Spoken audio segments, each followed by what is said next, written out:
Buat apa tu? Hari ni cikgu nak kongsi sesuatu. Jom masuk kelas cikgu.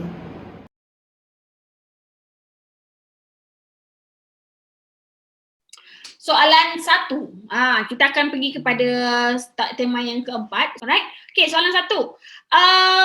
Tulis satu karangan tentang langkah-langkah untuk memajukan kraft tangan di tempat anda. So, sekarang ni saya nak awak cuba draftkan dulu isi, 4 isi. Lepas tu, saya tulis macam mana awak nak menulis dengan baik. Cikgu, kraft tangan ada banyak kan? Ya, kraft tangan tu ada banyak. That's why saya kata tadi, you kena tahu dulu apa itu kraft tangan. Kraft tangan ni sebenarnya ada banyak. Okay? Kraft tangan ni boleh nyaman. Boleh, apa itu sebenarnya? Cendera hati. Cendera hati. Dia boleh jadi ukiran. Dia boleh jadi juga permainan tradisional. Dia boleh jadi alat muzik. Yang penting, benda-benda ni semua buat guna tangan. Sebenarnya sama je. Memajukan industri kraft tangan ni, salah satunya cara ialah yang pertama ialah mempromosikan ataupun membuat iklan. Tadi saya ada nampak jawapan ni gabungan antara Pavitra dengan yang kawan dia punya tu. Alright. Yang pertama ialah awak buat promosi. Awak kena buat promosi barangan kraft tangan tu macam mana? Menggunakan media sosial? Yes, secara agresif. Menggunakan media sosial, menggunakan media chat. Cikgu, apa maksud promosi agresif? Maksudnya dekat Instagram benda yang sama, Facebook benda yang sama, dekat dalam TikTok benda yang sama. Okey, kalau awak tengoklah orang buat promosi agresif ni, contoh salah satunya brand Wawa Kosmetik. Brand Wawa Kosmetik tu, dia buatlah iklan dekat Instagram ke apa ke benda yang sama je. So, kena buat selalu, agresif tu selalu. Tak bolehlah awak buat hari ni buat promosi, minggu ni tak payah buat lagi dah. Hari ni dah buat kan? Oh, hari ni dah buat dah, tak payah. Esok tak payah, lusa tak payah, tulat tak payah. Awak kena every day, hari-hari. Bila awak buat promosi, awak punya barangan akan dikenali. Bila barang awak dikenali, barulah orang nak beli. Yang kedua, ialah kalau awak tengok dekat kedai cendera mata, dia akan ada satu kedai cendera mata yang one stop. Dia jual kat situlah jual ukiran, kat situlah jual kain batik, kat situlah jual keychain, kat situ semua. So itu namanya ialah pusat pengumpulan barangan kraft. Membina lebih banyak. Sebab kat Malaysia ni tak banyak. Sebab orang-orang kraft, kenapa? Orang-orang kraft tak nak buat macam tu. Dia nak, kalau jual batik je. Kalau ni jual tu je. Awak pergi supermarket kan? Kalau awak pergi supermarket, ada ke supermarket tu jual buah mangga je? So kita kena buat membina lebih banyak pusat pengumpulan kraft. Biar orang pergi one stop center je. Macam kalau awak pergi Jaya Grocer kan, semua benda awak boleh dapat. Keluar tahu-tahu yang tak dapat duit je lah balik semula. Sebab awak dah bagi kat dia orang duit, tak dapat je lah duit balik semula. Betul. Cikgu, dekat KL kan ada satu tempat yang betul. Confred Craft Jalan Konle. Tapi ada satu tempat je. Sepatutnya setiap negeri ada. Dia punya bangunan pun macam tradisional sikit. Ini contoh yang kita ada. So sepatutnya benda ni memang diwujudkan di setiap negeri. So kenapa awak nak buat benda ni banyak? So dia akan memudahkan pelancong ataupun pembeli membuat pilihan. So setiap orang tu dia punya cita rasa tu berbeza-beza. So bila kita tawarkan lebih banyak produk yang berbeza-beza dekat satu tempat under one roof, lebih senang kita nak menjual. Nombor 3 tadi saya nampak ada orang promosi sudah. Okey, Rania cakap, cikgu, cara kita nak majukan industri kraft tangan ialah kita adakan pertandingan kraft.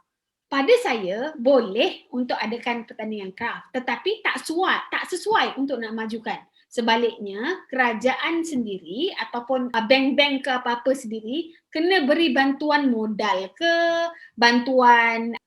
Diorang ada tempat untuk nak mulakan perniagaan tersebut. Barulah diorang boleh lebih maju. Ini bangunan kena sewa, bil api kena bayar, itu kena buat, ini kena buat. So, macam mana diorang nak run? Sebab industri kraft tangan ini dalam industri kecil dan sederhana. So maksudnya ialah capital dia tak kuat. So apa yang kita boleh buat ialah, apa yang kerajaan boleh buat ialah memberi bantuan modal. Okay, modal ni bukan duit aja. Modal daripada segi perkhidmatan pemasaran, modal daripada segi pembungkusan. Kalau awak nak beli sesuatu, awak mesti beli yang menarik. Sesuatu pembungkusan tu mesti menarik.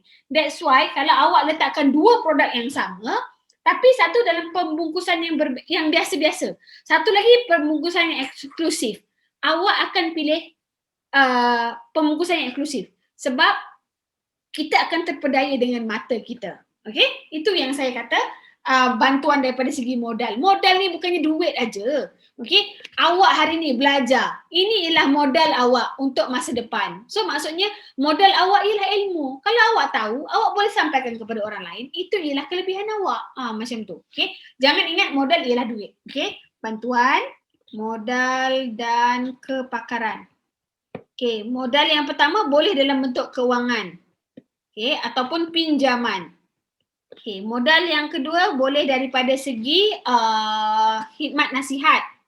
Khidmat nasihat ni boleh dilakukan untuk pemasaran, pembangunan produk R&D, okay, research and development untuk pembangunan produk. Seterusnya, boleh juga bantuan daripada segi tapak, kilang ataupun perniagaan. Okay, kalau awak perasan dekat mana-mana pun ada yang disebut sebagai kompleks kerajaan, okay, tapak perniagaan kerajaan dan sebagainya. So, biasanya tapak-tapak ini mempunyai sewa yang lebih rendah berbanding yang disediakan oleh pihak swasta. So, daripada segi itu kita boleh bantu diorang untuk kurangkan kos, okay, untuk kurangkan kos dan memastikan mereka boleh menjalankan diorang punya bisnes dengan baik. Sekurang-kurangnya kita bantu daripada segi kos pengurusan dekat sini. Okay, bantuan dari segi modal dan kepakaran ni awak boleh buat ni. So, ini sebenarnya semua ini akan membantu pengusaha keras mengurangkan risiko kerugian. Sebab dia bagi awak modal dan sebagainya. Dia dah bagi awak idea. Contohlah kerajaan dah bagi idea semua. Tinggal awak je nak buat ke tak. Kalau awak buat, mungkin awak boleh untung. Success rate-nya lebih tinggi. Kalau awak tak buat, dah orang bagi pun awak tak buat, nak buat macam mana? Kan? Seterusnya, saya nak ambil salah sikit jawapan Tiru tadi walaupun dia bukan jawapan dia. Okay? Satu lagi ialah macam mana kita nak pastikan, okay, nak majukan industri kraft tangan ni. Salah satunya ialah kita kena buat joint venture, usaha sama antara pihak pengusaha dengan pihak kerajaan. Bila adanya usaha sama, so dua-dua ni akan saling menang dan menang. Okay, nak majukan kraft tangan senang sahaja, iaitu kerajaan perlulah mewujudkan pusat latihan kraft tangan. Okay, bila dia wujudkan lebih banyak pusat latihan kraft tangan, so industri tu akan selalu ada pelapis untuk lahirkan pelapis. Bila ada pelapis, kraft tangan itu akan terus diusahakan, akan terus maju, akan terus dia macam bila ada orang-orang muda, dia orang akan memberi nafas baru kepada kraft tangan tersebut. Okey, produk yang dihasilkan lebih kreatif. Bila lebih kreatif, dia akan lebih mudah dijual. Sebab tadi Rania cakap barang yang unik lebih mudah menarik pelancong. Bila adanya lebih banyak pusat kraft dan kraft tangan ini, dah ada pelapis, dah lebih banyak dijual, so dia akan menarik minat golongan muda untuk menceburi bidang kraft. Macam mana? Cikgu harap anda belajar sesuatu. Jangan lupa like dan subscribe. Bye!